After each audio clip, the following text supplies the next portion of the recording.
नमस्कार दोस्तों आप सभी का हमारे YouTube चैनल पर बहुत बहुत हार्दिक स्वागत है। दोस्तों हमने एक सीरीज चला रखी है, उसका नाम है जानना जरूरी है। तो दोस्तों जानना जरूरी है सीरीज में हम महत्वपूर्ण जो बातें या महत्वपूर्ण फैक्ट होते हैं उनके बारे में हम चर्चा करते हैं। तो दोस्तों जानना जरूरी है सीरीज में आज हम चर्चा करने वाले हैं सांप अर्थात स्नेक से संबंधित। दोस्तों क्या सांप बीन की धुन पर नाचते हैं, इनके बारे में हम चर्चा करेंगे। क्या नाग नागिन बदला भी लेते हैं, इनके बारे में हम चर्चा करेंगे। क्या सांप उड़ सकते हैं और क्या मणिधारी और इच्छाधारी सांप होते हैं। तो आज के सेशन में हम यही चर्चा करने वाले हैं दोस्तों। इन सभी तमाम बातों को मद्देनजर रखते हुए आज के सेशन में हम चर्चा करेंगे और विस्तार से हम चर्चा करने वाले हैं। तो दोस्तों वीडियो को आप लास्ट तक अवश्य देखें। वीडियो अगर आपको पसंद आए तो वीडियो को लाइक करें, चैनल को सब्सक्राइब करें और दोस्तों वीडियो को शेयर अवश्य करें। तो दोस्तों हम वीडियो में आगे बढ़ते हैं। दोस्तों सांपों की 4 प्रजातियां ऐसी हैं जो सबसे ज़्यादा जहरीले हैं। इन 4 सांपों को बिग 4 कहा जाता है। इनमें कोबरा, करेत, रसेल वाइपर और स्केल्ड वाइपर शामिल हैं। दोस्तों कौन कौन से सांप सबसे ज़्यादा जहरीले हैं? कोबरा हो गया, करेत हो गया, रसेल वाइपर और स्केल्ड वाइपर हो गया। ये 4 सांप दोस्तों दुनिया के सबसे जहरीले सांपों में से आते हैं। नेक्स्ट देखते हैं दोस्तों क्या मणिधारी और इच्छाधारी सांप होते हैं। तो आइए दोस्तों इनके बारे में चर्चा करते हैं। धर्म ग्रंथों में मणिधारी और इच्छाधारी सांपों का जिक्र मिलता है, लेकिन विज्ञान के नजरिए से ऐसे सांपों का कहीं कोई सबूत नहीं मिलता है। अभी तक किसी भी रिसर्च में ऐसे किसी सांप के बारे में जानकारी नहीं मिल पाई है कि मणिधारी और इच्छाधारी नागिन होते हैं। कोबरा सांप जब फन फैलाता है तो उनके फन के ऊपर दोस्तों जब कोबरा सांप फन फैलाता है तो इनके फन के ऊपर एक चमकीला निशान दिखाई देता है। अंधेरे में जब इस पर रोशनी पड़ती है तो यह निशान चमकता है। संभवतः कुछ लोगों ने इसे ही मणि मान लिया, ठीक है, और मणिधारी सांप की बात फैल गई। ठीक है दोस्तों, तो दोस्तों आपको अच्छे से समझ में आ गया होगा कि मणिधारी और इच्छाधारी नागों का विज्ञान में कोई जिक्र नहीं मिलता है। धर्म जो ग्रंथ थे प्राचीन उनमें इनका जिक्र किया गया है, लेकिन अभी फिलहाल इस दैनिक युग में इसका कोई जिक्र नहीं है। दोस्तों ये जो सांप होता है इनकी फन के ऊपर एक चमकीला निशान होता है। जब नाइट में किसी लाइट या किसी फोकस का इसके ऊपर प्रकाश पड़ता है तो इसकी फन के ऊपर जो निशान रहता है वो चमक उठता है और लोग अधिकांश इसी भावना में बह जाते हैं कि ये मणिधारी नाग है। ठीक है, तो दोस्तों समझ गए होंगे आप। नेक्स्ट देखते हैं दोस्तों क्या सांप उड़ सकते हैं। तो आइए दोस्तों इनके बारे में भी हम देखते हैं। ये सांप आपको दिखाई दे रहा होगा जो एक उड़ता हुआ प्रतीत हो रहा है, ठीक है, तो इसके बारे में विस्तार से हम जानते हैं। कुछ सांप ऐसे हैं जो हवा में लहरा सकते हैं लेकिन पक्षियों की तरह उड़ नहीं सकते। क्राइसोफिलिया प्रजाति के सांप ऊंचे पेड़ों से दूसरे पेड़ों पर छलांग लगाते हैं, ठीक है। क्राइसोफोलिया सांप छलांग लगाने के बाद अपना शरीर चपटा कर लेते हैं, जिससे कुछ देर तक ये हवा में ही लहराते रहते हैं। नीचे आते समय उड़ते हुए प्रतीत होते हैं। ये सांप नीचे से ऊपर की ओर उड़ नहीं सकते। ठीक है दोस्तों कहने का मतलब यह है सांप उड़ नहीं सकते। दोस्तों जो कुछ एक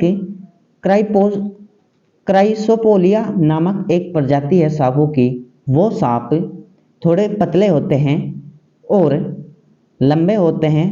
जब वो सांप किसी लंबे वृक्ष या लंबे पेड़ पर चढ़ के दूसरे पेड़ पर जाने की कोशिश करते हैं तो वो वहाँ से छलांग लगाते हैं ऊपर से नीचे की ओर।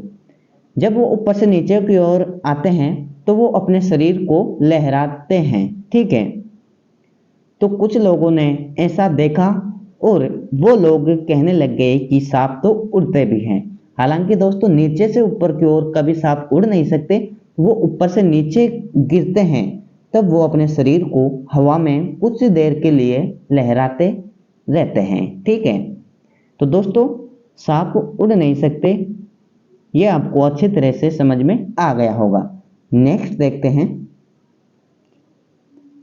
दोस्तों, क्या सांप बीन की धुन पर नाचते हैं? दोस्तों ये भी एक सवाल होता है कि अक्सर हम सपेरे के पास बीन देखते हैं और वो बजाते हैं तब सांप नाचता हुआ हमें लगता है।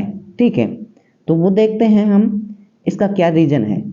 सांप बहुत संवेदनशील होता है, उसके आसपास जो भी चीजें हिलती रहती हैं उनकी ओर वह तुरंत ध्यान आकर्षित करता है।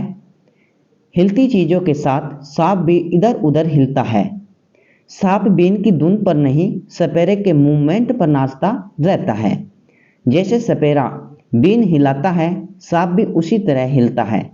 लोग इसे सांप का नाचना समझ लेते हैं।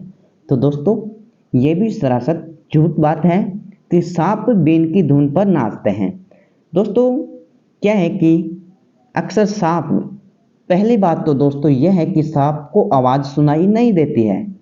ठीक है, सांप अक्सर जब हिलता है, जब सामने रखी हुई वस्तु को हिलाया जाता है सांप के सामने, तो जब वो वस्तु जैसे जैसे हालेगी, जैसे जैसे सांप अपने आप हालने लग जाता है।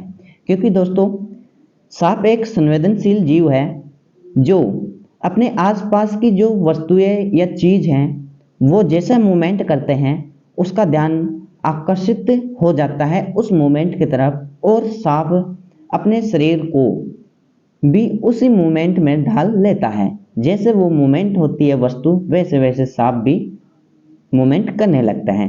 तो दोस्तों आप समझ ही गए होंगे कि ये बात भी सरासर झूठ या अफवाह है। ठीक है, नेक्स्ट देखते हैं दोस्तों, क्या नाग नागिन बदला भी लेते हैं? तो आइए दोस्तों इसके बारे में भी हम विस्तार से चर्चा कर ही लेते हैं। ये बात सही नहीं है क्योंकि सांप के दिमाग में वो हिस्सा ही नहीं होता जो कुछ याद रख सके। ठीक है दोस्तों, नाग नागिन क्या बदला लेते हैं? ठीक है, तो दोस्तों अक्सर क्या होता है कि सांप के, ये बात एकदम झूठ है दोस्तों, ये अफवाह है कि ऐसा कोई बदला नहीं ले सकते सांप, क्योंकि सांप के दिमाग में वो हिस्सा नहीं होता है, ठीक है, कि वो कुछ याद रख सके। सांपों के पास एक दूसरे तक संदेश भेजने का एक खास तरीका होता है। सांप बार बार अपनी जीभ बाहर निकालते रहते हैं, जिससे इनकी जीभ से एक विशेष प्रकार का रसायन बाहर निकलता रहता है। हवा की मदद से ये रसायन अन्य सांपों तक पहुंचता है और उन्हें अपने साथी के बारे में जानकारी मिलती रहती है। जब कोई इंसान किसी सांप को मारता है तो सांप के शरीर से बहुत सारा रसायन एकदम बाहर निकल जाता है। इस रसायन को सूंघते हुए उस क्षेत्र के अन्य सांप मरे हुए सांप तक पहुंच जाते हैं। ठीक है, कभी कभी किसी मरे हुए सांप का खून इंसान के कपड़ों पर लग जाए तो उस स्थिति में उस खून की गंध से दूसरे सांप उस व्यक्ति के पास आने की कोशिश करते हैं। इन घटनाओं की वजह से लोग समझते हैं कि सांप बदला लेने आते हैं। तो दोस्तों आप समझ गए होंगे कि ये बात भी सरासर झूठ और अफवाह है। तो दोस्तों ऐसी अफवाहों से बचें और लोगों को जागरूक करते रहिए। नेक्स्ट देखते हैं दोस्तों, अब देखते हैं नागों का जन्म कैसे हुआ। ठीक है, कश्यप ऋषि और कुद्र से हुआ नागों का जन्म।